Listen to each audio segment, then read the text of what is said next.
Exam में, अब दोस्तों एग्जाम में जो क्वेश्चन आते हैं उसके लिए आईसीआई क्या करता है, उसके लिए आईसीआई पहले से आपको क्या देगा, एमटीपी देगा। इसका नाम होता है मॉडल मॉक टेस्ट पेपर या मॉडल टेस्ट पेपर, आप उसको कह सकते हैं कि इस तरह का मॉडल पेपर, इस तरह का मॉडल पेपर आपको दे रहे हैं जो आपको एग्जाम में देखने के लिए मिल सकता है। ठीक है ना।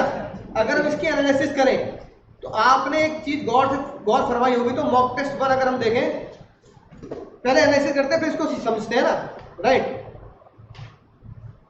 सर पहला ही क्वेश्चन क्या है सर आपका, कॉन्ट्रैक्ट से है, लिखा है क्वेश्चन नंबर 1 तो कंपलसरी है भाई, ए पुष्पा क्वेश्चन नंबर 1 कंपलसरी है, बिजनेस लॉ का पेपर हम डिसाइड करेंगे, है ना। डर के आगे जीते भैया, कोई दिक्कत नहीं है, डर के आगे जीत है।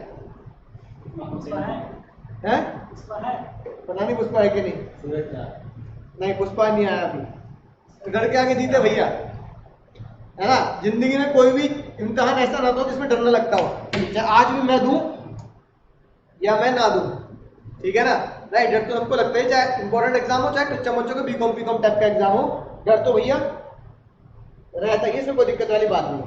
सेम डर तुम्हें फिर इंटर में लगेगा, फाइनल में लगेगा, बीकॉम में भी लगेगा, तो कोई दिक्कत नहीं है, तो जीवन का हिस्सा है, राइट। डर लग रहा है तो इसका मतलब अच्छी बात है, तुम्हें पढ़ रखा है, पढ़ रखा तो कहना है जो होगा देख जाएगा, चोट है कि नहीं बात, डर लग रहा है अच्छी बात है। सर पहला क्वेश्चन कंपलसरी है, आगे आपको जितने भी क्वेश्चन मिलेंगे 5, उनमें से कितने करने हैं, यानी कि जो आपको 15 मिनट का टाइम मिलेगा उसमें पहला क्वेश्चन तो पढ़ने का नहीं है, कतई नहीं पढ़ने का, कतई नहीं पढ़ने का।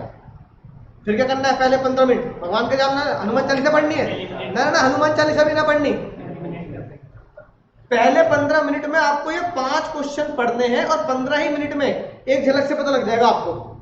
डायरेक्ट क्वेश्चन में तो, इनडायरेक्ट के लिए केस स्टडी पढ़ लेना। 15 मिनट में आपको डिसाइड करना है कौन सा क्वेश्चन मुझे क्या कर देना है सर, छोड़ देना है, कौन से क्वेश्चन को मुझे छोड़ना है, कौन से क्वेश्चन को मुझे छोड़ना है, ठीक है, राइट। वो क्वेश्चन हम छोड़ देंगे जिसमें हमें थोड़ा सा डाउट है या हमें थोड़ा कॉन्फिडेंस कम है। पहला क्वेश्चन तो कंपलसरी है भैया, क्वेश्चन तो दिमाग लगाना ही पड़ेगा, ठीक है। अगर हम एनालिसिस देखें तो पहले क्वेश्चन में 3 क्वेश्चन मिलेंगे, केस डायरेक्ट, ठीक है। पहले क्वेश्चन में 2 केस 1 डायरेक्ट। दूसरा तीसरा क्वेश्चन अगर तुम देखो, बताओ डायरेक्ट, ठीक है। इससे आसान क्या होगा सर, केस स्टडी है नहीं, डायरेक्ट क्वेश्चन है, याद करने का बात को लिखना है, सेक्शन 30 से लेकर सेक्शन 31 से लेकर 35 तक के सेक्शन लिखने, ये एलएलपी का क्वेश्चन आ गया।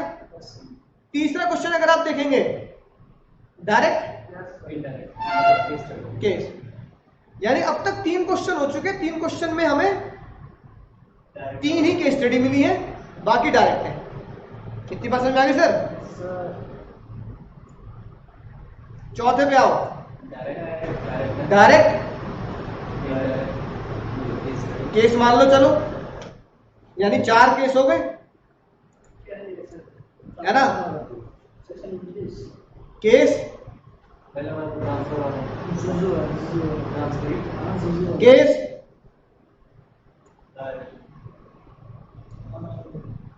डायरेक्ट केस, ठीक है। अब बताओ कितने केस है, बताओ। 1 2 3 4 5 और 6 7। अब इसके नंबर देख लेंगे, अब साथ साथ लिखते हैं कितने कितने नंबर, यानी 60 नंबर में से आपको अंदाजा लग जाएगा कितने नंबर की केस स्टडी और कितने नंबर के डायरेक्ट है। कितना जरा 4 कितने हो गए, 8 6 14 6 कितने 20 26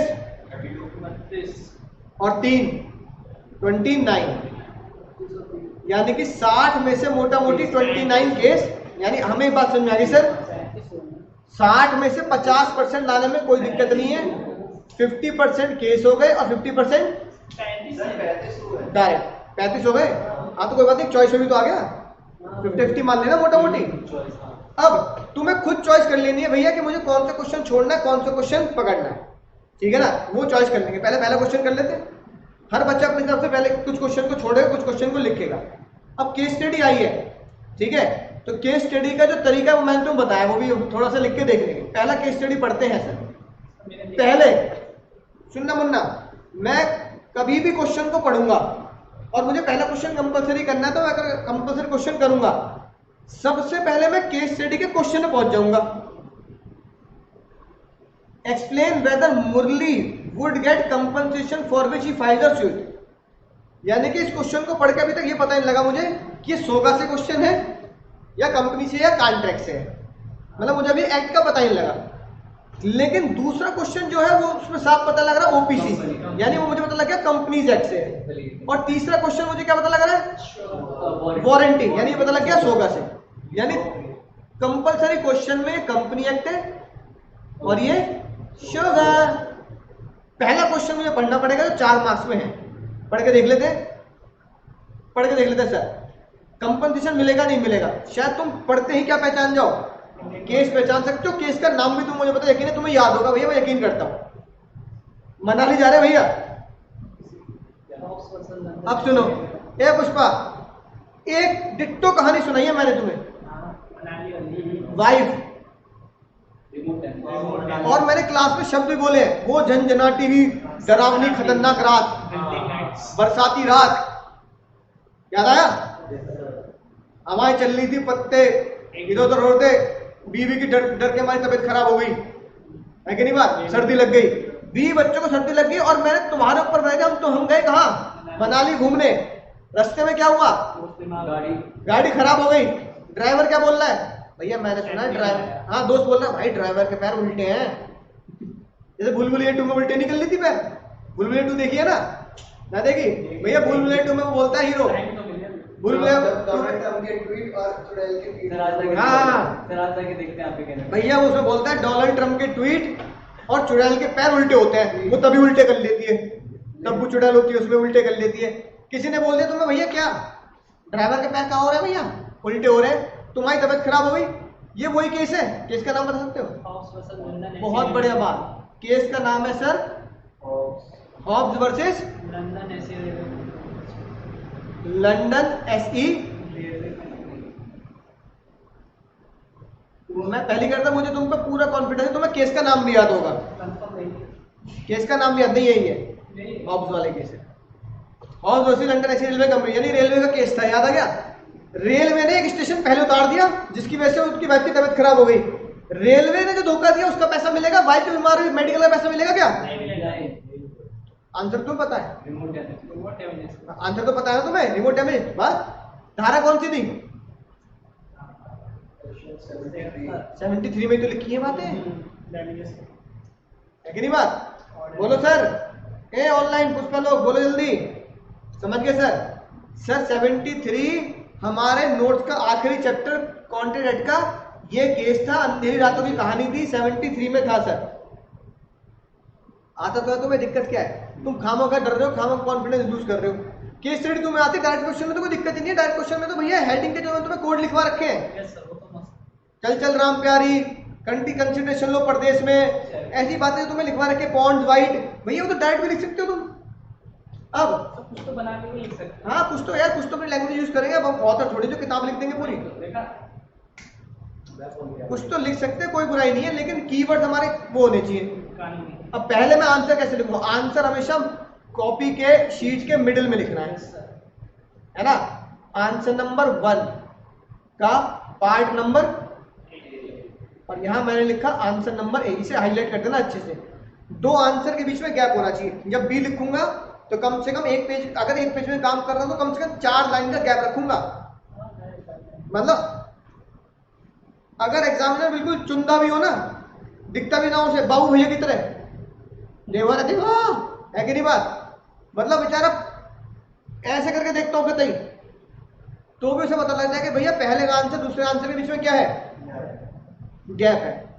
तुम ये सोचो भैया उसकी आंखें लटकी हुई होंगी या एग्जामिनर की, तुम्हें ऐसे प्रेजेंटेशन करनी है। अब दूर से दिख गया आंसर 1 बच्चे ने शुरू कर दिया जो कंपलसरी है, उसका आंसर नंबर ए बच्चा यहां लिख रहा है, ये मेरी प्रेजेंटेशन का पहला हिस्सा हो गया। क्या पहचाना तुमने? केस पहचान लिया, क्या पहचाना तुमने? सेक्शन पहचान लिया, सेक्शन को कोट करके आंसर दो, पहले सेक्शन देख के तो मेरे पूरे नंबर। तो भाई सेक्शन के साथ लिख रहा है बंदा, क्या लिखूंगा? Step number 1। स्टेप नंबर 1 में मैं वैसे क्या लिखता हूँ? एग्जाम में चाहे तो स्टेप का स्टेप लिखना मत, सीधा हेडिंग डालना प्रोविजन, है ना, साइड में, है ना। जैसे यहाँ लिखा, अब यहाँ से शुरू करूंगा लाइन अपनी, पहला डॉट क्या लिखूंगा? आगे से नहीं कर सकते, आगे से भी कर सकते हो, यहाँ भी कर लो, एक ही बात। यहाँ से लिखोगे तो अच्छा रहेगा। कॉपी में एक लाइन तो ऐसे खींची होती है ना, बस यहाँ आंसर ए आ गया, यहाँ पे लिखा। ये वाली लाइन किसकी होगी? आंसर नंबर ए की, आंसर नंबर बी की। और यहाँ क्या होगा सर? प्रोविजन। इस प्रोविजन का एक लाइन छोड़ के नीचे लिखना शुरू करना सर, है ना, ये जस्ट नीचे लिख लेना चाहे। क्या लिखूंगा? एज पर सेक्शन 73 ऑफ, पूरा लिखना, मैं शॉर्ट में लिख रहा हूँ लेकिन तो पूरा लिखना। इंडियन कॉन्टेंट एक्ट, शॉर्ट में मत लिखना, 1872, ठीक है ना, right.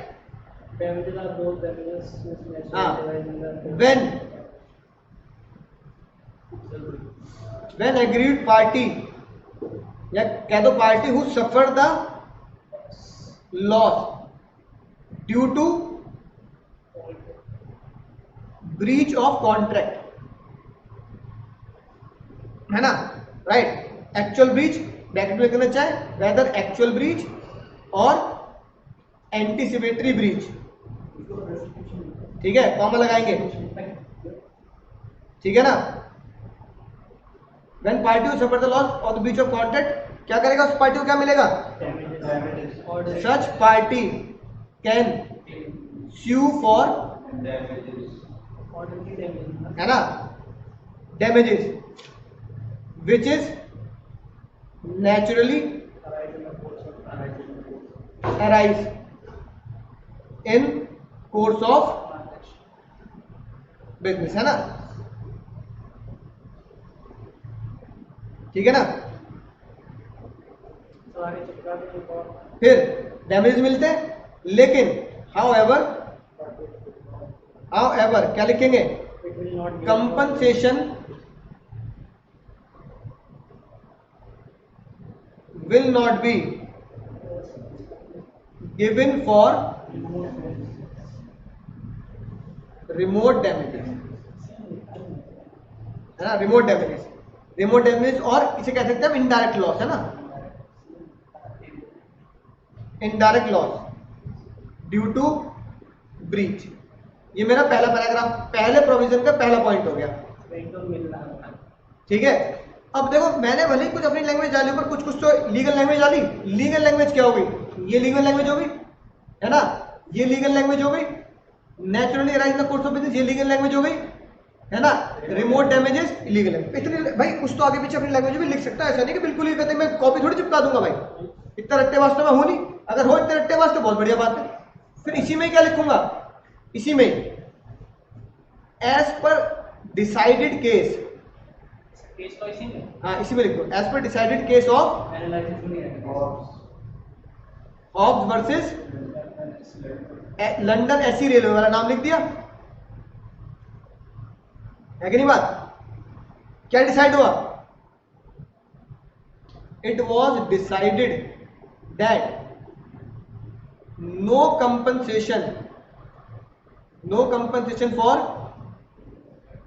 Remote damages like medical expense, है ना, right. provided by no compensation for remote damages like medical expense given here, provided by court या फिर provided by railway company। Railway company कौन से डैमेज देगी? रेलवे कंपनी इज, है ना, liable for damages of inconvenience, only and only damages of inconvenience was awarded। Inconvenience के award हुए थे, उसकी वाइफ के बीमारी के पैसे अवॉइड नहीं हुए। That was already decided in house versus London AC railway company. ये भैया मेरा स्टेप 1 हो गया, है ना, बड़ा लंबा लिख दिया। राइट। अब इतना तो लिखना पड़ेगा ना भाई, क्योंकि स्टेप 2 स्टेप 3 छोटा होगा, स्टेप 2 छोटा होगा। बोलो जल्दी, नोट कर लिया? अंकित, गोविंद, वर्मा जी, हरी, अमन, अखिल, ए पुष्पा लोग, यस सर, नोट कर लिया। अब भैया क्या करना है मुझे? एनालिसिस। अब स्टेप नंबर 2 को हम क्या नाम देंगे? Step number 1 provision, step number 2 क्या नाम आएगा सर?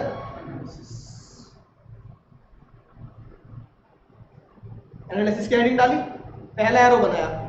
अब कुछ भी नहीं करना सर, बस अब कुछ नहीं करना, सीधा इन द प्रेजेंट केस। मैं थोड़ा जल्दी लिख रहा हूँ, राइटिंग समझ में नहीं आएगी तो मैं सुनाई तो दे ही रहा है ना, लिखते जाएंगे, है ना। इन द प्रेजेंट केस क्या होगा भैया? मिस्टर मुरली ने क्या किया? File suit against Himalaya travel limited for personal inconvenience, hotel charges and also for medical charge. इनके लिए उन्होंने सूट फाइल कर दिया। प्रेजेंट केस में ये हुआ। अब बताओ इन मिलेगा नहीं मिलेगा? मेडिकल का नेम है। अब एनालिसिस में लिख देंगे, आगे क्या लिख देंगे? क्या लिखोगे? एज पर प्रोविजन, है ना, इन अबव, हाँ, as per the aforesaid provision लिख दो, है ना, जो हमने स्टेप नंबर ए में लिखे, एज पर अफोर्डसेड प्रोविजन। अपना कंक्लूजन लिख के आ जाए, क्योंकि पहले जो प्रोविजन है ना उसके ही नंबर है, दूसरे में तो पता है आपको कि हमें क्या डिसीजन देना है कोर्ट के हिसाब से। As per the aforesaid provision and aforesaid case law, यानी कि as per the section 73 and as per the case law जो हमने हाउस वाला ऊपर देखा। रिजल्ट बताओ sir. Mister Murali can claim only personal inconvenience, है ना, पर्सनल इनकन्वीनियंस, और पर्सनल इनकन्वीनियंस को होटल भी उनका छूट गया, है ना, but not for medical expenses. अब भैया गाड़ी वाले की वजह से मेरे होटल बेकार हुआ, ट्रिप बेकार हुआ, पर मैं बीमार हो गया, इसमें गाड़ी वाले की दिक्कत थोड़ी थी, वो तो तुम ही डर गए कि उसके पैर उल्टे होते हैं, भग लिए तुम। Not for medical expense, not for medical expense, नहीं, कंक्लूजन अलग ही देना है एनालिसिस में। अब एक नजर में इसे देख लो, जैसे कहा ना, एक नजर में भी प्यार होता है मैंने सुना है, तो भैया एक नजर में ये रहा आंसर तुम्हारा। अच्छा, तो एनालिसिस में कंक्लूजन मार दो, एनालिसिस में कंक्लूजन दे दो, कोई दिक्कत नहीं। ये हो गया मेरा प्रोविजन, ये हो गया मेरा एनालिसिस। प्रोविजन में मैंने क्या किया? सेक्शन दे दिया प्लस केस का नाम दे दिया, ठीक है, ये मेरे एनालिसिस में हो गया, प्रोविजन में हो गया। और एनालिसिस में मैंने ये बता दिया कि जो प्रेजेंट केस है उसमें क्या लिखा है, प्रेजेंट केस जो है उसमें क्या लिखा है, और प्रेजेंट केस को मैंने डिसाइड कर दिया। आपको हर केस स्टडी का आंसर ऐसे देना है, मैंने जैसे लिख के तुम्हें बता दिया। तो सेक्शन के साथ आंसर दे दो। फिर अगर तुम्हें केस याद नहीं है तो ये वाला पैरा हट जाएगा, फिर तो वो फिर तो और छोटा हो गया आंसर। ठीक है, 4 नंबर का है भाई, इससे ज्यादा लंबा चौड़ा लिखना नहीं है। 4 नंबर का मतलब 4 पेज नहीं होते, 4 नंबर का मतलब होगा आधा पेज। पूरा पेपर सॉल्व करना, अंग्रेजी का पेपर भी सॉल्व करना भैया। हाँ बोलो, समझ गए भैया? हाँ सर, समझ गए सर, पहला दिखा चुका। अब ये बताओ, आ जाओ। सर इसमें जो ओपीसी अलग अलग दे रखा है, चलो जूम कर देता हूं थोड़ा। अब बताएं, ए पुष्पा लोग, सर ओपीसी हमारा फेवरेट टॉपिक है सर, और फेवरेट इसलिए क्योंकि अमेंडमेंट आई है। पूरी दुनिया कंफ्यूज है, हमें कौन से कोई कंफ्यूजन का लेना देना नहीं है। आईसीआई का आंसर करते कई बार चिट्ठी लिखे हुए, ई नहीं चौलवे, ई नहीं चौलवे, काहे गलत आंसर दे रहे हो। एक बच्चा मुझे मैसेज करके पूछ रहा है, सर इसमें भी गलत है, ना इसमें सही है। एक बच्चा मुझे मैसेज करके पूछ रहा है, सर आईसीआई में लिखा है वो क्या होना चाहिए, रेजिडेंट भी होना चाहिए। मैंने कहा तो फिर लॉ के हिसाब से आंसर देगा आईसीआई के हिसाब से? आईसीआई के हिसाब से दूंगा। मैंने कहा पूरी दादा गई भैंस पानी में, होगा काला अक्षर भैंस बराबर। भैया लॉ से आंसर दो, आईसीआई ने गलत लिखा तो गलत आंसर कर। आईसीआई गलत कर देगा, आईसीआई गलत लेट गया बेचारा जमीन पे, आईसीआई गलत कर देगा, आईसीआई गलत कर देगा। भाई आईसीआई गलत काहे कर देगा? लॉ में क्या लिखा है? आईसीआई लॉ से ऊपर हो गया, आईसीआई गवर्नमेंट से ऊपर हो गया, पार्लियामेंट से ऊपर हो गया, आईसीआई एक्ट से ऊपर हो गया। भाई आईसीआई गलती करता है, आईसीआई खुद कहता है मॉड्यूल में, if you found any discrepancy any mistake please email such mistake to us, please write an application. बताओ यार, तो गलत थोड़ी याद कर लोगे। भाई बच्चा कह रहा मैं तो आईसीआई वाला याद करूंगा। मैंने कहा ना ना ना भाई मत याद करियो, आईसीआई नंबर काट लेगा। अब मैं पढ़ी नहीं रहा ओपीसी क्या है, मैं तो पहले अमेंडमेंट ही देख लेता हूं जो हुई है। ओपीसी बनाने के लिए इंसान क्या होना चाहिए? नेचुरल। पहला नेचुरल, यानी कि इंसान जीता जागता इंसान होना चाहिए एज पर सेक्शन 262। बहुत बढ़िया बात की, सभी बच्चे कह रहे 262। पिलियस, पिलियस को क्या होना चाहिए? किसका सिटीजन? Citizen of India. क्या रेजिडेंट होना चाहिए नहीं होना चाहिए? नहीं होना चाहिए ना हो या ना हो, कोई फर्क नहीं पड़ता। Ignore the resident matter, resident वाला मामला इग्नोर करेंगे हम, लिख ही ना रहे। हमारे हिसाब से तो भैया नेचुरल हो, सिटीजन हो, खेल करता तू ये नॉमिनी बन सके है और तू इनकॉर्पोरेट कर सकते ओपीसी भी इनकॉर्पोरेट कर सकता है। भाई पढ़ लेते हैं, पढ़ लेते हैं, फिर इनका आंसर देख लेंगे। देख लेना तुम इसके आंसर को, है ना, उसमें ठीक लिखा है, वैसे मैंने शायद पढ़ा था। The memorandum OPC indicator name of the brother Vinod, nominee है। However Vinod starting is new business in abroad. अच्छा विनोद जी जा रहे हैं विदेश में, परमानेंटली जा रहे हैं भैया। Vinod is withdrawing his consent of nominee and OPC, ठीक है। Is it mandatory for Vinod to withdraw the consent? Mandatory तो नहीं है ना, आखिर हिंदुस्तान का तो सिटीजन है ही वो। बताओ। अगर परमानेंटली जा रहा है तो परमानेंटली जा रहा है तो मतलब आगे नहीं ले सकते, मतलब मैंडेटरी होना चाहिए अगर परमानेंटली है। हाँ, और वो विड्रॉ भी कर सकता है, राइट भी है उसका। हाँ, लेटर भी देना पड़ेगा और उसमें बिल्कुल सही बात है। हाँ, अब वो परमानेंटली अगर इंडिया छोड़ के जा रहा है तो कर सकता है, करेगा हाँ। भी। और वो कर भी सकता है, ऐसा राइट भी है। कि नहीं बात, राइट। तो वो क्या करेगा? He can withdraw his consent. Consent withdraw करेगा क्योंकि वो इंडिया से परमानेंटली छोड़ के जा, उसका इंडियन रेजिडेंट होना या ना होना जरूरी नहीं है। अब क्योंकि क्वेश्चन में थोड़ी इंफॉर्मेशन मिसिंग है। क्या क्वेश्चन में पता क्या बताना चाहिए? कि वो 1 अप्रैल को ही भग रहा है कि नहीं बात? मतलब ईयर के साल के पहले दिन जा रहा, तो सिटीजनशिप है कि नहीं उसकी इंडिया के पास? फिर इंडिया की सिटीजनशिप, वो इंडियन सिटीजनशिप उसके पास है कि नहीं? ठीक है, सिटीजन होना चाहिए ना। अब क्वेश्चन में मिसिंग क्या है? एक तो सिटीजनशिप के बारे में बता नहीं रहा है कि नहीं बात? भाई नेचुरल पर्सन तो है, पर क्वेश्चन में क्या मिसिंग है? सिटीजन, यानी क्वेश्चन हो गया अजम्पशन बेस्ड। क्या हो गया? क्योंकि क्वेश्चन में सिटीजनशिप के बारे में कोई नॉलेज नहीं है, तो मुझे अज्यूम करना पड़ेगा। अब मैं आंसर कैसे दूंगा? मैं आंसर ऐसे दूंगा, विनोद तो नेचुरल पर्सन तो है, ठीक है। पहले मैं लॉ लिखूंगा। बताओ लॉ में क्या लिखूं? जैसे ऊपर लिखा एज पर सेक्शन, प्रोविजन लिखूंगा as per section 262, a person who is a natural person and a citizen of India whether the resident or otherwise. Word क्या लिखा है ना? Whether the resident of India or otherwise, या तो रेजिडेंट हो या ना हो, can become a member or can become a nominee or can ऐसे लिखा चाहे can eligible for incorporate OBC in India. In the present case mister Vinod is living permanently of India, है ना। आई एम एज्यूमिंग, नॉमिनी तो है, मैं क्या assume कर रहा हूं? ही इज नॉट हैविंग, या ही इज हाँ not having Indian citizen, Indian citizenship उसके पास नहीं है। वो इंडियन सिटीजनशिप परमानेंटली जाता है, इंडियन सिटीजनशिप भी क्या कर रहा है? छोड़ रहा है। मान लो भी वो कनाडा जा रहा है, कह रहा है भैया मुझे तो कनाडा की क्या मिल गई? सिटीजनशिप मिलने वाली है ना। मैं इंडियन सिटीजन क्या कर रहा हूँ, है ना, छोड़ रहा हूँ। ये अजम्पशन मुझे लेनी पड़ेगी, प्रिजम्पशन। जैसे मैं ये लूंगा प्रिजम्पशन, इंडियन सिटीजन नहीं है, तो मुझे क्या करना पड़ेगा? यस, है ना? तो क्या करेगा? हाँ, सर इसके तो फिर कौन से बनने की ना जो अज्यूम कर रहे हैं, जो अज्यूम करा है। तो सर अगर अज्यूम नहीं करके सिर्फ यस लिख दे कि तो मुझे assumption इसकी लेनी है सिटीजन ऑफ इंडिया। अच्छा कि वो भी सिटीजन है। समझ गया। नहीं सिटीजन ठीक है ना, अगर तो ऐसे लिखते हैं कि सिटीजनशिप है तो नो लिख सकता है। ठीक है ना? अब पता मुझे क्या लग रहा है, अब देखो लिखा है Vinod starting new business in abroad. अब एक बंदा विदेशों में बिजनेस कर रहा है तो सिटीजनशिप तो उसको वहीं की होगी ना।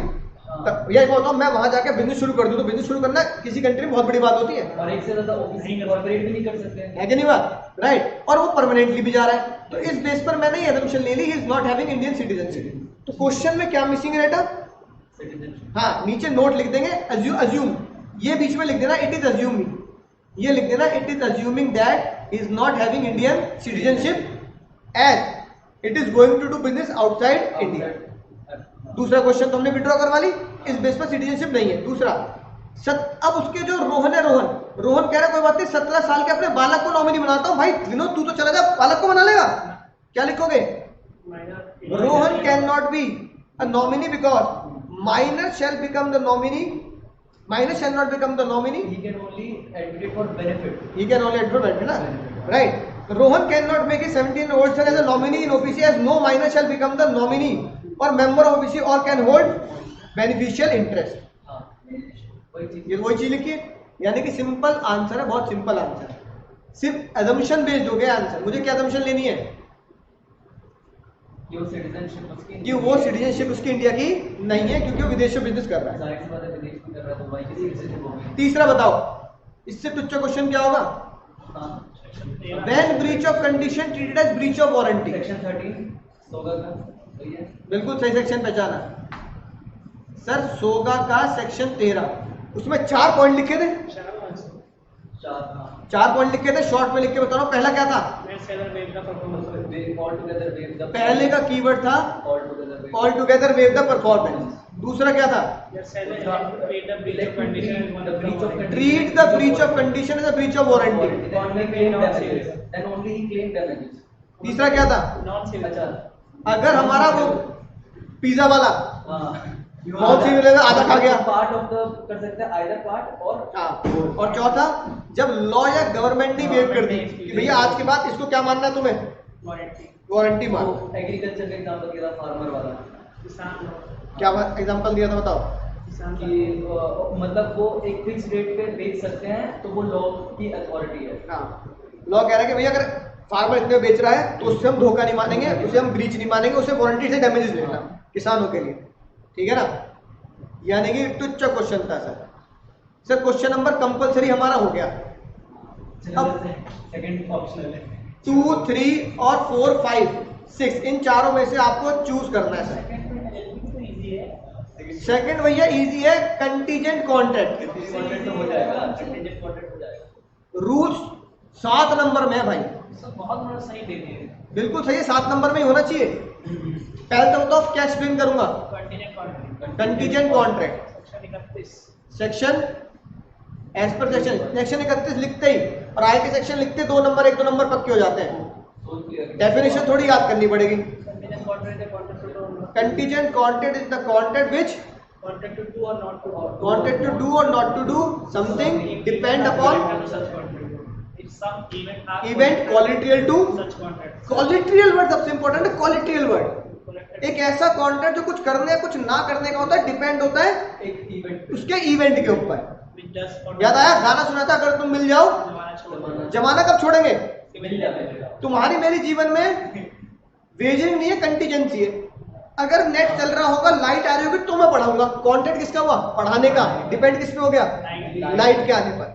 मैंने कहा मेरा इंटरनेट चल रहा होगा भैया, लैपटॉप चल रहा होगा तब मैं पढ़ाऊंगा। ए ऑनलाइन पुष्पा, कॉन्ट्रैक्ट किससे हुआ? तुम्हें पढ़ाने का, लेकिन डिपेंड किस पे हो गया? इंटरनेट के चलने पर, है कि नहीं बात? भैया कोई कर्फ्यू नहीं लगा, लॉकडाउन नहीं लगा, मैं पढ़ा दूंगा भैया। कॉन्ट्रैक्ट पढ़ाने का डिपेंड किस पे हो गया? इस पे एग्जांपल लिखवा है, बेस्ट एग्जांपल है इंश्योरेंस। और एक एग्जांपल लिखवा है, ए ने बी को बोला भाई, वॉच है ना, घड़ी वाला एग्जांपल दिया और हाउस जलने का, है ना। If your house is burned then I will pay you 1 lakh rupees. तो कॉन्ट्रैक्ट किसका? वो घर जलने का। अब घर चलने को कॉन्टेक्ट करता है क्या? कॉन्टेक्ट को पैसे दूंगा लेकिन कब दूंगा? फिर दो नंबर इसके हो गए, 7 में से 2 नंबर तो इसके हो गए विद एग्जांपल डेफिनेशन लिखने के। 7 में से 5 नंबर में पता है क्या लिखने हैं आपको? वो 5 केसेस जो किसके थे? सेक्शन 32 से सेक्शन 36 तक, वो टाइटैनिक वाले घड़ी वाले केस। और उसका तो मैंने बहुत बढ़िया तुम्हें एसआर के बनवाया था। कैसे बनवाया था? है ना? तुम चाहे तो उसको इसी तरीके से टेबल फॉर्म में लिख, जैसे मैंने तुम्हें नोट्स में टेबल दे रखी है ना, बिल्कुल उसी टेबल फॉर्म में लिख के आना, टेबल बना के, ऐसे बना के, ये सेक्शन ये प्रोविजन, ये सेक्शन ये प्रोविजन, नंबर बढ़िया मिलेंगे टेबल बना के। सर वो वर्डिंग्स का वो दिक्कत हो जाएगा। कोई बात नहीं। पहला, और एक और जुगाड़ बताऊं, अगर तुम्हें ये समझ में ना आया ना कि 32 में क्या लिखा है, 35 में क्या लिखा है, 36 में क्या लिखा है, 33 में क्या लिखा है, तो ऐसे लिख देना, रूल्स आर प्रोवाइडेड या गिवन इन सेक्शन 32 to 36। अगर तुम्हें किसका कॉन्फिडेंस नहीं है कि 33 में क्या लिखी है और 32 में क्या लिखी है, तो ऐसे लिख देना, contingent contract rules are divided और contingent contract rules are provided as per section 32 to 36। अबे इतना तो याद है कम से कम, है ना? With reference to section 32 to 36। Exam कहेगा बच्चों को इतना तो याद है भाई कि इस सेक्शंस के हिसाब से रूल बनाए। पहला क्या था? On happening. दूसरा क्या था? On happening within time. याद आ गया? ऐसे लिख रहा हूं मैं। तीसरा लॉट क्या था? On non happening. अगर टाइटैनिक नहीं आया तो घड़ी बेचूंगा। On non happening within time. अगर टाइटैनिक 30 तक नहीं आया तो घड़ी बेचूंगा। पांचवा क्या था? हाँ, on conduct of living person. वो शादी वाला कॉन्ट्रैक्ट, ए ने बी से बोला अगर वो भैया उसके बाद अगर मर गया तो कर सकते हैं, है ना? दूल्हा दुल्हन की फोटो भी लगा रखे हैं नोट्स में। और अगला क्या था? Contingent contract depend upon impossible event. अब ऐसे ही एरो बना के तीर तीर खींच के, चाहे डब्बे में चाहे बादलों में, और नीचे इसके, है ना? इसको पहले मैंने क्या किया, हेडिंग लिख दी। अब हेडिंग के बाद नेक्स्ट लाइन में क्या लिख दूंगा? एक्सप्लेन कर दो एक एक पॉइंट को। ऐसे लिखा अच्छा, ये नहीं चार्ट नहीं मैंने ऐसे लिखा। हाँ, अब प्रेजेंटेशन में थोड़े चार चांद कैसे लगेंगे? अगर मैं थोड़ा सा चार्ट बना दूं, अगर मैं ये फ्लो चार्ट बना दूं अच्छा लगेगा तो देखने में अच्छा लगेगा, नंबर बढ़िया मिलेंगे। तो बस क्या करना है, फ्लो चार्ट बना के उसे एक्सप्लेन कर देना। और एक्सप्लेन में, अगर एक्सप्लेन में तुम्हारे दिमाग में डेटा कम बन रहा हो तो भैया हर एक्सप्लेनेशन का क्या लिखना? एग्जाम्पल, टाइटैनिक वाला 2 लाइन लिखी फॉर एग्जाम्पल, 2 लाइन लिखी फॉर एग्जाम्पल। तो एग्जाम्पल से ज्यादा समझ में आता है भैया, एग्जाम्पल एग्जाम्पल जरूर लिख के आना, क्योंकि इन पांचों के पांचों में एग्जाम्पल से मैं एक्सप्लेन कर सकता हूं। X contact with Y, if Titanic reach या कम, है ना, then I will sold my all watches. Titanic come on, Titanic return, contract valid. Titanic डूब गया, नॉट रिटर्न, कॉन्ट्रैक्ट वॉइड। बस फिर इसमें टाइम जोड़ देना, इफ टाइटैनिक रिटर्न टिल 30 अप्रैल या 30 मई, 30 जून, जो भी लगाना वैलिड। अगर वो 30 जून के बाद आया, 30 जून तक नहीं आया तो वॉइड।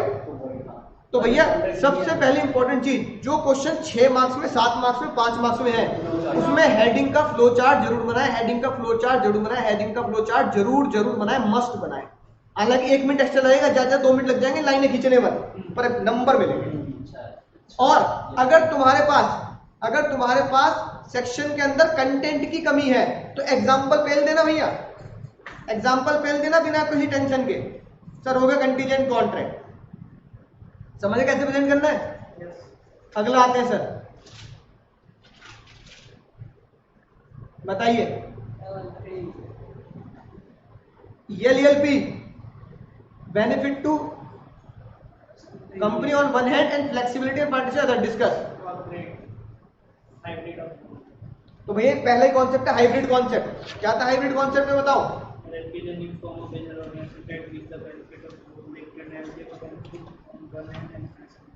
हाँ, तो भैया पता क्या करना है? LLP कैरेक्टर याद है, फीचर्स, कैरेक्टरिस्टिक, वही लिख के आने। पूछा है ना कि लिमिटेड लाइफ। हाँ मतलब उसी तरीके से है ना। तो बताओ पहले बताओ, यानी कि दो चीजें पूछनी, यानी हाँ सॉरी इसमें क्या एग्जांपल देना है? दो ही पॉइंट। हाँ दो ही पॉइंट का एग्जांपल देना है, लिमिटेड लाइबिलिटी और दूसरा क्या एक्सप्लेन करना है? दूसरा क्या एक्सप्लेन करना है? फ्लेक्सिबिलिटी। अब लिमिटेड लाइबिलिटी और फ्लेक्सिबिलिटी में से मुझे कौन से पॉइंट है जो फीचर में लिखे हैं? एलएलपी का चैप्टर जब शुरू होगा, हाँ हेडिंग ऐसी बनानी है भाई वर्मा जी, एलएलपी का चैप्टर जब शुरू होगा तो पहले पेज के बाद दूसरे पेज में तो डेफिनेशन है, उसके बाद फीचर्स ऑफ एलएलपी दे रखे हैं। फीचर्स ऑफ एलएलपी में लिमिटेड लाइबिलिटी का फीचर और फ्लेक्सिबिलिटी का फीचर याद करके आपको चिपका देना है, सीधा डायरेक्ट क्वेश्चन है, कोई दिक्कत नहीं है। ठीक है, समझ गए ना बात? फीचर्स में से क्वेश्चन पूछा है इनडायरेक्टली बस का। Partnership, define partnership, name the essential element. Question है बीकॉम, क्वेश्चन है बीकॉम का। हमें तो नहीं लग रहा हमारे में आ जाएगा ये भैया मेरे हिसाब से ऐसे क्वेश्चन ना आने चाहिए। जो आने चाहिए सर, अरे बीकॉम लेवल का क्वेश्चन है भाई, बीकॉम का पेपर उठा के देख, हर पेपर में क्वेश्चन मिलेगा। तो बीकॉम फर्स्ट ईयर आएगा आंसर आ जाएगा, मार्क्स मिल जाएंगे। हाँ, पर मतलब मुझे कम लगता है कि भाई आईसीआई मतलब सीधा पार्टनरशिप की डेफिनेशन एज पर सेक्शन 4 है ना, पार्टनरशिप की डेफिनेशन बोल दो, है कि नहीं बात? पार्टनरशिप रिलेशन बिटवीन 2 और 4 person carried on the business carried on by all or any one of the active. क्या विषय रटते आ रहे हैं? फिर फीचर तुम्हें बताइए, बायर सेलर, फीचर्स पार्टनरशिप के, हाँ एग्रीमेंट होना चाहिए, एक बायर और एक सेलर होगा, 2 और 4 पर्सन है ना। जो एक बायर होता है एक सेलर होता है, एग्रीमेंट होना चाहिए, म्यूचुअल एजेंसी। मेन जो इसमें मार्क्स मिलने हो किसके मिलने? म्यूचुअल एजेंसी वाली बात है ना, एग्रीमेंट, बिजनेस, ये सारी बातें हैं। ठीक है, 2 और 4 पर्सन, एग्रीमेंट, बिजनेस, ठीक है, agreement to share the profit, carried on by all or any one of the acting for all. सीधा डिजिटल क्वेश्चन, थोड़ा सा याद करना पड़ेगा, थोड़ा क्वेश्चन ऐसा है जो रट के आंसर देने वाला क्वेश्चन है। तो बस क्वेश्चन दो ही एक्सप्लेन करना है डिटेल में। ना ना ना, कितने मार्क्स का क्वेश्चन है? 3 3 6। हाँ, तो एक तो भैया डिटेल पता किसमें मिलेगी? म्यूचुअल एजेंसी में डिटेल मिलेगी, as per section 6 mutual agency की बात लिख दी, केडी कामत वाला केस लिख दिया, और वो 3 बता दिए कि भैया पहले हमें देखना है म्यूचुअल एजेंसी यानी एजेंट प्रिंसिपल, फिर एग्रीमेंट, वो वाले तीनों बातें हमने बता दी। दूसरा कौन सा एक्सप्लेन कर सकते हो आप? दूसरा एक्सप्लेन कर सकते हो आप प्रॉफिट शेयरिंग, क्योंकि उसमें भी डेटा बहुत सारा है। क्योंकि हर पीली चीज सोना होती है, पर सोना जरूर पीला होता है, पर हर पीली चीज सोना नहीं होती है ना। यानी कि प्रॉफिट जरूर बढ़ता है, पर हर प्रॉफिट का बढ़ना पार्टनरशिप नहीं होता। फॉर एग्जांपल विडो वाला, मरने के बाद लेंडर ऑफ वो, और क्या कहते हैं को ओनर, मैनेजर को प्रॉफिट में से कमीशन देना, यहाँ डाटा मिल जाता है। अगर मुझे 3 मार्क्स में 2 चीज डिसाइड करनी है तो मैं एक म्यूचुअल एजेंसी लिख के आऊंगा और एक प्रॉफिट शेयर लिख के आऊंगा, क्योंकि इन दोनों में मेरे पास बहुत सारा डेटा लिखने के लिए है ना। तो 3 मार्क्स में मेरे पास सफिशिएंट डेटा है। ठीक है भैया, कपिल जी आगे, भैया कपिल जी।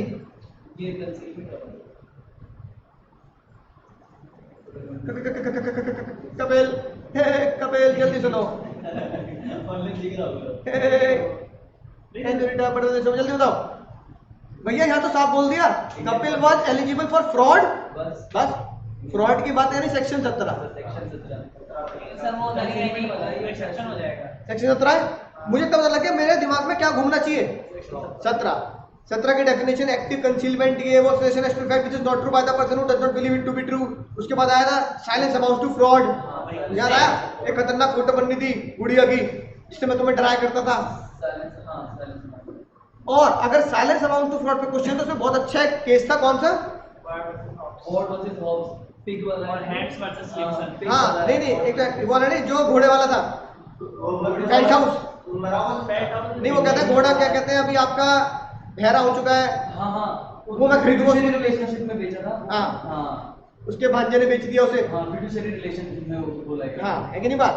राइट, कुछ case fraud, house versus board का तो पिग वाला है। हाँ, और एक और था है ना, हैंड वर्सेस सिम्पसन था वो, हैंड वर्सेस सिम्पसन था वो लाइसेंस वाला, है ना। अब पढ़ लेते हैं कि फ्रॉड से क्वेश्चन है silence amount to fraud. Kapil went to department store, he asked for the salesman about the area in the department. ठीक है, सेल्समैन ने कहा भैया वहां पे जाके उठा लो, okay. Kapil wrongfully picked the aluminium, steel की जगह एल्युमिनियम ले लिया भाई ने। सेल्समैन बहुत चालू है, बहुत सारा सेल्समैन है। Salesman watch but said nothing, उसकी गलती थोड़ी ना है। कुछ कहा नहीं उसने, देखता रहा बस, कुछ नहीं बोला, चुप रहा। कपिल घर पे गया, उसने कहा भाई भैया एल्युमिनियम लिया है भैया, ये तो स्टील की जगह है। कपिल ने कहा पागल, सामने खड़ा था, बोल नहीं सकता था, केस करूंगा तेरे ऊपर। पहले मैं डिसाइड करूंगा एज पर सेक्शन 17 फ्रॉड की डेफिनेशन। फ्रॉड की जनरल मीनिंग क्या फ्रॉड का? Active concealment to cheat. Cheat क्या बोला? चीट बोले तो लॉ एग्जाम में लिख के आऊंगा, active concealment to deceive the other party. ये मेरी जनरल डेफिनेशन थी। फिर एज पर सेक्शन 17 पहली डेफिनेशन लिख देना, जो दुनिया में कोई ना लिख पाएगा, तुम लिख दो। कौन सी? Suggestion as to fact which is not true by the one who does not believe it to be true. Active concealment, उसके बाद के जो 2-3 पॉइंट है ना, एक्टिव कंसीलमेंट पे एक पीक वर्सेस गोल्डन केस हो हाँ, गया। वो चाहे छोड़ देना, केस मत लिखना है ना। ये मैंने डेफिनेशन लिखी। फिर आया further in similar in section 17 if a person is silence on particular matter then silence does not amount to fraud until silence not fraud. But silence fraud कब होता है? Duty to speak. Duty to speak तो fiducial में आता है। हाँ, और silence equal to, और ड्यूटी टू स्पीक कब होता है? जब तुम्हारा फिड्यूशियल रिलेशन होता है। बहुत सारे हाँ, फिड्यूशियल रिलेशन, मैरिज कॉन्ट्रैक्ट, ऐसे 4 थे ना। फैमिली मैरिज वाले है ना। तो यहाँ कानून कहता है, यहाँ तुम्हारा क्या है? ड्यूटी टू स्पीक बनती है। अब ये बताओ, ये बताओ, क्या साइलेंस इक्वल टू स्पीच तो जब होता है जब सामने वाला पूछता भैया ये ले लूं, भैया सर पढ़ाओगे? नहीं ना। क्या ड्यूटी टू स्पीक में फिड्यूशियरी, फैमिली, शादी ये है? नहीं है। इसका मतलब वो देख रहा है और चुप है। और साइलेंस अमाउंट टू फ्रॉड जब होता है जब या तो इनमें कवर हो चाहे साइलेंस इक्वल टू स्पीच में कवर हो। यानी उसका चुप रहना फ्रॉड तब बनता जब वो इन केसेस में फंसता, फिड्यूशियरी वाले में और इक्वल टू स्पीच में। यानी उसका चुप रहना या फ्रॉड नहीं है। नहीं बोल रहा, मेरी मर्जी ना बोल रहा है ना। हाँ, लेट द बात में लिख लेनी, क्योंकि क्वेश्चन कॉन्ट्रडिक्ट से क्वेश्चन क्या रहना इसके हिसाब से डिसाइड करो। रेफरेंस दे सकते हैं, कोई दिक्कत वाली बात नहीं। कौन जीतेगा भैया? कौन जीतेगा? कपिल जीतेगा, हारेगा? क्वेश्चन क्या कह रहा है? क्वेश्चन कह रहा है Kapil eligible to fight the suit, तो क्या लिखोगे? आंसर लिखोगे नो, कपिल नॉट एलिजिबल। अच्छा सर, इसमें केस लिख के फिर उसके पॉइंट्स लिख के पूरा 6 नंबर का क्वेश्चन है, एक पेज तो आराम से बनना पड़ेगा।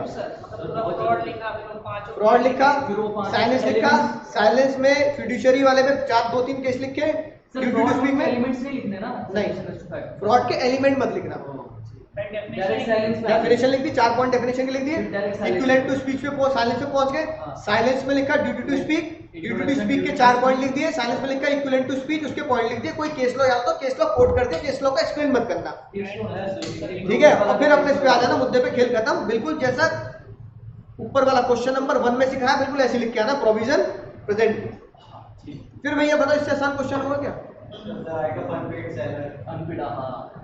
भाई बीकॉम का क्वेश्चन है ये भी नहीं आ सकता। Direct question. बीकॉम के क्वेश्चन है ये, सेकंड ईयर के फर्स्ट ईयर के। कंसीडरेशन बता दो, अनपेड सैलरी के right. BCom first second year question है, लॉ के सेकंड सेमेस्टर के, हां है ना? हाँ, नहीं ये तो उसके बाय है ना? As against the buyer. हाँ, right of unpaid seller as against the buyer, against the goods ना है मुन्ना। अब पता बच्चे क्या गलती कर सकते हैं बच्चे, यहाँ पे पता क्या लिख के आएंगे? जसिन रैम, जसिन परसोनम, ओ क्या कहते हैं, right of lien, right of stoppage. भैया right of lien, right of stoppage ना लिखाइए। ओ भैया, राइट अगेंस्ट द बायर है, नॉट गुड। बच्चा तो अबे ये तो लिख दो भैया, लिख दो। Expectation 46 section 46 as per section 51 sir बल्कि वो शुरू ज्यादा है। पहले 56, 57, 60, 61, 4 लगे। हाँ यहाँ पे लग रहा है बिल्कुल सही सेक्शन 56 57 60 और 61 ये सेक्शन लिख के आने राइट अगेंस्ट द गुड्स नहीं है भैया राइट अगेंस्ट द बायर है समझ गए Yes, sir. यानी कि sue for the price Sue for non-acceptance. sue for non acceptance Separate content reported duty. हाँ, Interest, duty और sue for interest चार लोग। ये 4 लिखने हैं बस सर, ऐसा आ जाता ठीक है।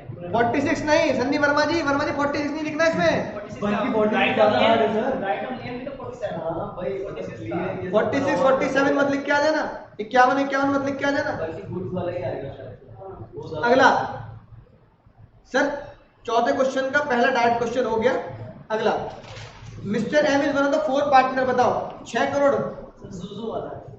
अच्छा Section ट्रांसफर ही 30 वाला वो Section 30 transfer by partner of centre बताएं। ट्रांसफर कौन सा भैया ही वाला हाँ ये तो मेरे वाला ही है मेरे वाला संदीप मैंने अपना इंटर ट्रांसफर इंटरेस्ट बेच दिया तो जिसको मैंने बेचा उससे मैंने लोन लिया वो बेच दिया क्या वो बिजनेस में आके बैठ जाएगा क्या वो इंटरफेयर करेगा वो चुप पे क्या करेगा शेयर लेगा शेयर लेगा प्रॉफिट लेगा बीच बीच में ना बोल लेकिन भैया अगर फर्म डिसॉल्व हो रही हो तो उसको तो उसका राइट है एसेट एसेट बुक्स चेक करना बुक्स चेक करने का कि भैया Asset में भी सर। और असेट में हिस्सा लेने का ट्रांसफरिंग तो ये सेक्शन था हमारा सेक्शन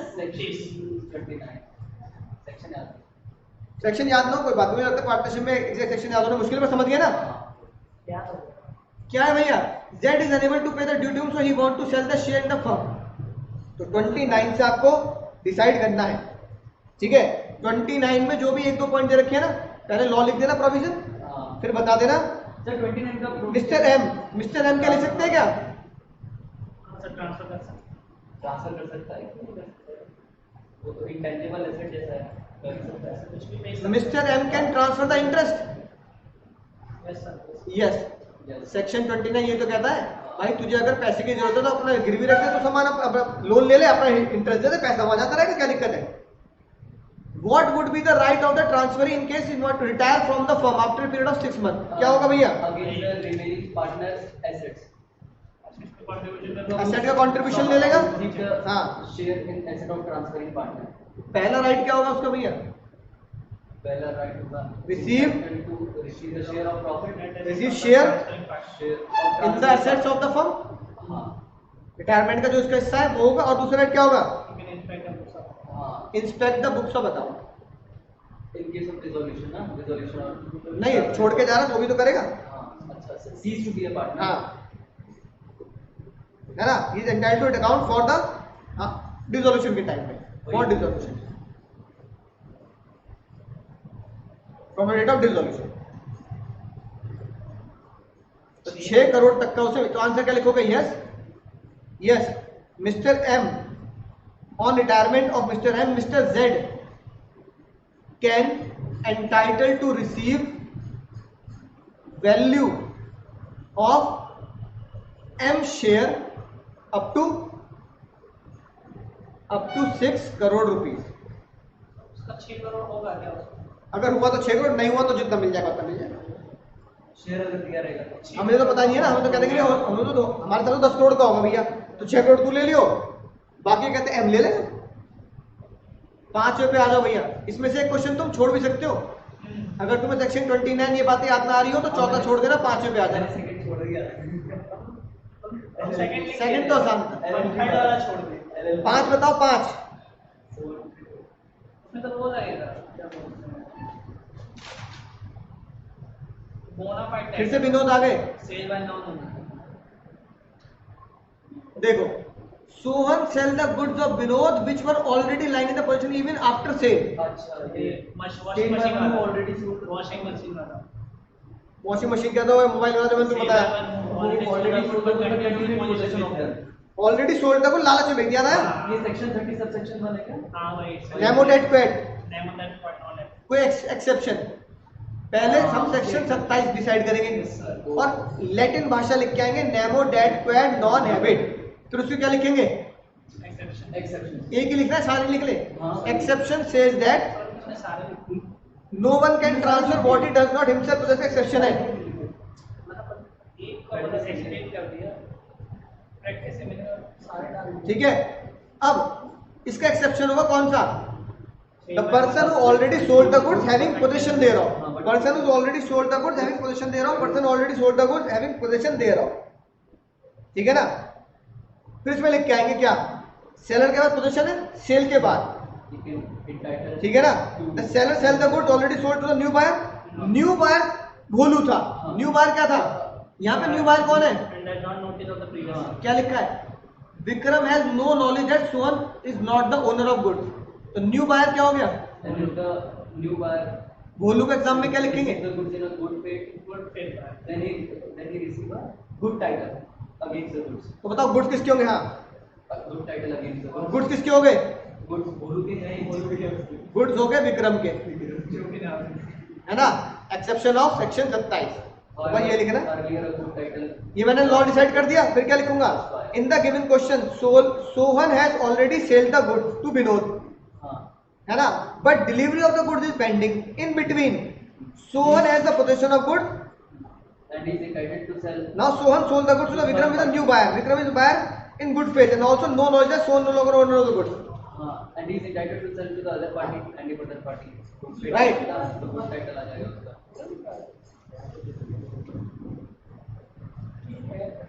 तो मैं ना बात, so Vikram has the good title to the goods. तो भैया विक्रम का गुड्स हो जाएगा सेक्शन 27। और उसके एक्सेप्शन में हमने ये ऑलरेडी बहुत अच्छे से डिस्कस किया था, ये वाला केस। बी पढ़ो भैया, बी। एबीसी लिमिटेड, लिमिटेड तो कंपनी क्वेश्चन होगा यार। Iron rod, this was made object clause से आ गया। ऑब्जेक्ट ऑफ द कंपनी में क्या लिखा है? Company entitled to the mister John for some finance. अरे तो वही है भैया, Ashbury railway iron limited. Mister John के लिए कौन सा है? रिची। हाँ, एशबरी रेलवे और एबीसी लिमिटेड यहाँ पे क्या है? Ashbury. Ashbury railway iron company limited. हाँ, अब इसको ऐसे पढ़ के देखो। Ashbury railway iron company limited ने रिची कुछ सामान बेचा जो उसके ऑब्जेक्ट क्लॉज में नहीं था, not in the object finance है ना? और फाइनेंस ट्रांजैक्शन उसने उससे कर ली जो उसके ऑब्जेक्ट क्लॉज में नहीं थी। बाद में कंपनी ने कॉन्ट्रैक्ट तोड़ दिया कि भैया अल्ट्रा वायरस है। पहले तो अल्ट्रा वायरस है कि नहीं है? अल्ट्रा वायरस है, कौन हारेगा? रिची हार गया। और इस केस में जॉन हारेगा। क्योंकि इसके अब क्योंकि भैया कितने मार्क्स में है? 6 मार्क्स में सब कुछ एक्सप्लेन करना पड़ेगा। एक्सप्लेन करना पड़ेगा सर। अच्छा, इसमें पहले एक्सप्लेन करूंगा अल्ट्रा वायरस। हमने डेट पन्ने में लिखा है, सही है? हाँ, एक पन्ना भी बहुत है। 1.5 एक्सप्लेन अल्ट्रा वायरस जो आईसीआई की बुक में पहले ही एक्सप्लेन करूंगा। दूसरे में क्या एक्सप्लेन करूंगा? दूसरे में फिर एक्सप्लेन करो ना, उसका सर तो यही लिख दोगे तुम, क्यों वर्ड होता है? लिख देंगे यहीं पे। अल्ट्रा वायरस साथ साथ 399 लिख दूंगा। 399, हाँ। फिर एक्सप्लेन करूंगा एशबरी रेलवे वर्सेस रिची वाला केस। सर ये दोनों प्रोविजन में आ जाएगा। हाँ, दोनों प्रोविजन में आ जाएगा। उसके बाद जब मैं ये मेरे क्या हो गए 6 नंबर में है, तो मेरा एक पेज की तो क्या हो जाएगा? प्रोविजन ही हो गया। और फिर मेरा एनालिसिस तो छोटी रहती है, छोटे पैराग्राफ में क्या लिख दूंगा? मिस्टर जॉन जीतेंगे हारेंगे? हार जाएगा और एबीसी लिमिटेड जीतेगा, है ना? हाँ। Can not sue on ultra virus act as ultra virus act is In spite of this, void. anyone enter He into is not entitled to recover the finance amount. Finance amount को recover नहीं कर पाएंगे रे Pushpa, because he entered into a contract which is ultra virus company. है ना? Because the Because he entered into a contract which ultra exceed the memorandum virus, which is beyond the object clause is हाँ। beyond power.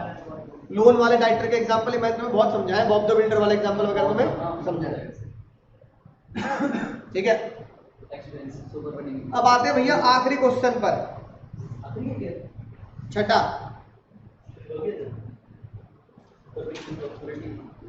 भैया सबसे favourite topic अपना 56 है क्या?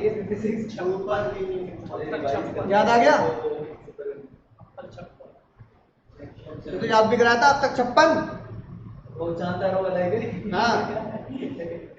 Impossibility या तो इनिशियल होगी या तो सुपरवीनिंग होगी, या तो दोनों पार्टी को पता है ना। सुपरवीनिंग मतलब जब कॉन्ट्रैक्ट किया था तो था, बाद में due to ban, due to act of God, और due to war, due to law, इनकी वजह से क्या हो गया भैया, सुपरवीनिंग इम्पॉसिबिलिटी हो गई। अब क्वेश्चन में हमें ढूंढना है कि इनिशियल इम्पॉसिबिलिटी है सुपरवीनिंग इम्पॉसिबिलिटी है। सुपरवीनिंग तो लिखना ही है। सुपरवीनिंग सर लिखा पहले तो मैं एक्सप्लेन कर दूंगा पॉसिबिलिटी वो करता है। कि दो तरह की इम्पॉसिबिलिटी होती है, इनिशियल और दूजी। सर इसको भी टेबल बना के सेक्शन लेकिन पूछा तो उसने सुपरवीनिंग है ना सर। अरे तो नहीं, पहले 56 में लिख तो दूंगा भाई, दो तरह की इम्पॉसिबिलिटी होती है, बिल्कुल ऐसे लिख दूंगा, वो बना के table C. Initial impossibility when impossibility exist at the time of contract. Supervening impossibility does not exist at the time of contract but arises after the contract. ठीक है भैया। अब आते हैं, मिस्टर राज ने कंपनी बनाई, ही सोल्ड द गुड्स, इसमें इतना, ओ सॉरी, सुपरवीनिंग इम्पॉसिबिलिटी, इसमें बोल रहा है supervening impossibility as per the contract act. वही तो सर डायरेक्ट। सीधा डायरेक्ट क्वेश्चन है, सुपरवीनिंग इम्पॉसिबिलिटी चिपका के आ जानी है विद एग्जांपल। सर एग्जांपल लिखना सुपरवीनिंग इम्पॉसिबिलिटी से बाद में कॉन्ट्रैक्ट क्या हो जाता है, सर वॉइड हो जाएगा। void हो जाता है। कोई पार्टी ने बेनिफिट लेके लिया हाँ। रखा होगा तो उसको वापस करना पड़ेगा। विद एग्जांपल लिख के आएंगे। पहले मैंने बता दिया दो तरह की इम्पॉसिबिलिटी थी, फिर मैं सुपरवीनिंग को क्या कर दूंगा एग्जाम में एक्सप्लेन करते हैं। तो बाकी वो डाल सकते प्रिंसिपल रजिस्ट्रेशन अंदर है। वॉइड उतना ही डालेगा प्रिंसिपल बस विद एग्जांपल लिख देना, कोई केस हो तो ठीक है, वरना एग्जांपल बड़ा जोड़ो, हो जाएगा, इंग्लिश भी करना है ना। 5 नंबर का है तो कम से कम आधा पौने पेज का लिखना पड़ेगा। बी बताओ। तो मोड ऑफ सेटलमेंट लॉस को बांटेंगे उस पे। आफ्टर डिसोल्यूशन अकाउंट कैसे सेटल करता है, अकाउंट का क्वेश्चन है भैया। ईसीओ और वो डेट हाँ, मैंने तुम्हें एक कोड लिखवाया था, अगर लॉस है तो कैसे बांटते हैं, ईसीओ PCO, याद आ गया। पहले प्रॉफिट से, फिर कैपिटल से, और फिर ओन पॉकेट से। और अगर असेट से रिलेशन हुआ है तो असेट का बंटवारा कैसे होता है, डेक पे आओ, DE, डेट के ऐसे DACPE डेक पे, बस सर ऐसे DACPE है ना, कुछ ऐसी डेक पे आओ लिखवाया था कोड, है ना। पहले डेट देंगे, फिर एडवांस है सर ए होगा, ये ए होगा सर। नहीं कैपिटल होगा, नहीं फिर एडवांस है फिर कैपिटल है फिर प्रॉफिट शेयरिंग करते हैं, फिर एडवांस, फिर पार्टनर का कैपिटल फिर कैपिटल, और फिर प्रॉफिट शेयरिंग करते हैं। प्रॉफिट शेयर कर लेंगे। DAC डेक पे आओ, डेक पे, है ना, राइट। तो कोड लिखवा रखा, सीधा कोड के थ्रू आप क्या कर दोगे, सीधा स्टेप तुम्हें याद आ जाएंगे। ये भी फिर डायरेक्ट क्वेश्चन जैसे डायरेक्ट क्वेश्चन, डायरेक्ट ही डिसोल्यूशन में क्या करना है, डेक सेक्शन याद है इसका, नहीं है 49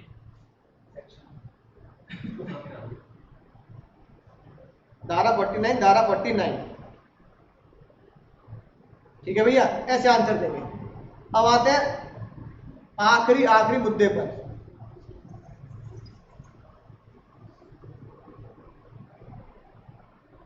केस स्टडी कह रही है sir, explain the right of mister Raj, यानी अभी पता नहीं लग रहा किस एक्ट से क्वेश्चन है, पढ़ के देखो। सलोमन वैसे सलोमन है।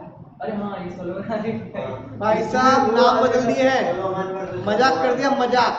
मैग्नोटिकन लॉर्ड ये सब पूरा बोल अकॉर्डिंग टू लॉर्ड मैग्नोटिकन पूरा According to strike the company that mister Raj पता कौन है, सलोमन, सिक्योर के वाइफ और 3 डॉटर में, सलोमन की 5, एक भी 5 बच्चे है ना। 5 भी अनसिक्योर्ड क्रेडिटर, और खुद को क्या कर दिए, सिक्योर डिबेंचर दे दिए। भाई साहब अमाउंट भी डॉलर की जगह रुपीज में लिख रखा 6000। सर वैल्यू एड चोपा पहना दिया, चोपा पहना दिया, हाँ। चोपा पहना दिया 6000, और उस वाले क्वेश्चन में कहते सोलोमन के $6000 थे बस, पाउंड से की बात है ना, यहाँ उसे रिव्यू कर दिया। डिट्टो विद अमाउंट भी यही था, यूरो पाउंड जो भी थे। सर सोलोमन वर्सेस सोलोमन है, पूरा वही केस है। वो तो पूरा रटा हुआ है। पूरे तुमने जबरदस्त तरीके से रटा हुआ है तुमने। सोलोमन में क्या हुआ था, वो पैराग्राफ है ना आईसीआई का जो इटैलिक लेटर में है, बस उसकी 2-4 लाइनें चिपकानी है। कॉर्पोरेट बिल पहले एक्सप्लेन करेंगे फिर फिर उसके बाद सलोमन वर्सेस सलोमन। पहले कॉर्पोरेट सोलोमन वर्सेस सोलोमन से ही कॉर्पोरेट वेल निकल के आई। हाँ पहले तो कॉर्पोरेट कॉर्पोरेट वेलिंग वही आईसीआई का अपना जो तीसरा चौथा पेज है ना, अब वही लिखना है। 48 होगा 3 मार्क्स का है। 3 मार्क्स से ज्यादा लंबा चौड़ा नहीं लिखना। भाई कॉर्पोरेट वेल सलोमन करके कॉर्पोरेट वेल क्या होती है? सोलोमन में फिर सोलोमन, पहले कॉर्पोरेट वेल हाँ, स्टेप नंबर 1 में, फिर सोलोमन वर्सेस सोलोमन, फिर existing case, एनालिसिस फिर existing case, बस एनालिसिस करें, कंक्लूजन डाल दो, सोलोमन विल सक्सीड यानी कि Raj will succeed. Raj will succeed. इस बट आपकी केस में Because he is a debenture. आपकी केस And में नहीं debenture होगा right? क्यों Raj and other creditor who will succeed? राज्य बट सर आपके साथ लेकिन कॉर्पोरेट में लिफ्ट करेंगे तो लिफ्ट क्यों करेंगे? सलोमन सोलोमन है। सिमिलर है ना बट अभी हाँ, ये debenture हो गया अरे ना। तो सोलोमन के बाद से तो कॉर्पोरेट ट्रेन का है ना कंडीशन अरे तो केस तो सोलोमन वाला है। सोलोमन वाला केस है हाँ, तो आंसर क्या लिखना है? आम आदमी की भाषा में राज विल विन। और क्या, वो जीतेगा भाई, सिक्योर्ड क्रेडिटर है वो, हाँ debenture है भाई। डिबेंचर है सिक्योर्ड, उसके पास सिक्योर्ड क्रेडिटर है, डिवेंचर को पहले नहीं था। उसका हक पहले आता उसका हक पहले, आज भी उसका हक पहले है। हाँ, वही तो। अगर आज भी उसका हक पहले ना होता तो डिलीट ना करते थे लॉ में से। मैंने कहा ना पराक्षर ऐसे कर सकते हैं भाई। सही बात, कर सकते हैं ऐसा। पार्टनरशिप उसका 48 होगा 49 नहीं। ऐसे थोड़ा कर देंगे, पहले डालेंगे ये हटाना चाहिए ये 6 चलो आज हटा देते हो। हाँ चलो अपडेट कर लेते हैं। 48 नहीं है, कौन सा 49? 48 होगा। ये वाला बी। हाँ, सेक्शन बच्चे के हैं सब जगह बना रहा है। यहाँ पे भैया राज जीत जाएंगे। ठीक है भैया, ऐसा पेपर आएगा तो हो जाएगा। काल को आसान लग रहा है, कुछ मुश्किल थोड़ी लग रहा है। अब तुम 60 में से कौन कह रहा है 60 ले आओ, 60 में से 50 ले आओ भैया। अरे 45 ले आओ, कुछ तो अंग्रेजी में भी लाओगे। 60 लेके आओ। 30 चलेंगे ना ना ना, 40 तो मिनिमम चलनी चाहिए। 40 हाँ। ठीक है। आपकी ना मेरी 35 सर उम्मीद मुझे इसी में 30 बहुत रिस्क होता है 30 लाना। मुझे लॉ में ही सेक्शन याद ना हो तो एज पर कॉन्ट्रैक्ट सेक्शन, मुझे उम्मीद है आधे से ज्यादा क्वेश्चन के तुम्हें सेक्शन याद आ जाएंगे।